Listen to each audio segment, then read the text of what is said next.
ఈరోజు ఉప ముఖ్యమంత్రి గారు అనేక సందర్భాలు అనేక సార్లు దాదాపు 3-4 సార్లు మేము రిలీజ్ చేస్తామని చెప్పేసి మాటలు చెప్పడం జరిగింది. అది కేవలం మాటలు కేవలము ఆ మూటలకే పరిమితం తప్ప ఎక్కడ క్షేత్రస్థాయిలో అమలు కాలేదు.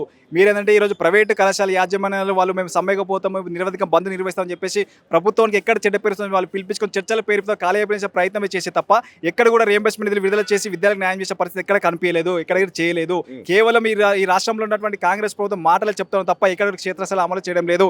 ఈ రాష్ట్రంలో ఉన్నటువంటి దాదాపు 15 లక్షల మంది విద్యార్థులు ఎవరు పేద విద్యార్థులు, వాళ్ళు ఎవరు రియంబర్స్మెంట్ పథకం ఆధారపడి విద్యను అభ్యసిస్తారు. అంటే రియంబర్స్మెంట్ పథకం ఎవరు తీసుకొచ్చారు? 2004లో వైఎస్ఆర్ తీసుకొచ్చినటువంటి పథకమే ఈ నేడు అధికారంలో అదే కాంగ్రెస్ ప్రభుత్వం కదా. అంటే మీరు తెచ్చిన పథకాన్ని మీరు తూట్లు పొడిచి దాన్ని నిర్వీర్యం చేసి విద్యాలకు అన్యాయం చేసే ప్రయత్నం చేస్తా ఉన్నారు. మేము సూటి ఈ సందర్భంగా రేవంత్ రెడ్డి గారిని అడుగుతున్నాం, మీకు చిత్తశుద్ధి ఉంటే రియంబర్స్మెంట్ విడుదల చేయండి, లేదంటే మీకు చిత్తశుద్ధి లేకపోతే రియంబర్స్మెంట్ ఎత్తివేసామని చెప్పండి, విద్యాలకు సూటిగా చెప్పండి. అంతే తప్ప ఈరోజు ఎందుకు కాలయాపన చేస్తున్నారు, ఎందుకు విద్యాలను మోసం చేస్తున్నారు? ఈ రాష్ట్రంలో ఉన్నటువంటి చాలా మంది విద్యలు అనేక ఇబ్బందులు పడుతున్నారు, వాళ్ళ సమస్యలు పరిష్కరించడం ఎందుకు మీరు కాలయాపన చేస్తున్నారు ప్రశ్నిస్తున్నాం. కాబట్టి ఖచ్చితంగా రేవంత్ రెడ్డి తక్షణమే ఈ యొక్క విషయంలో జోక్యం చేసుకుని పెండింగ్లో ఉన్న రియంబర్స్మెంట్ నిధులు వెంటనే విడుదల చేసి విద్యాలకు న్యాయం చేయాలని చెప్పి ప్రధానంగా డిమాండ్ చేస్తా ఉన్నాం.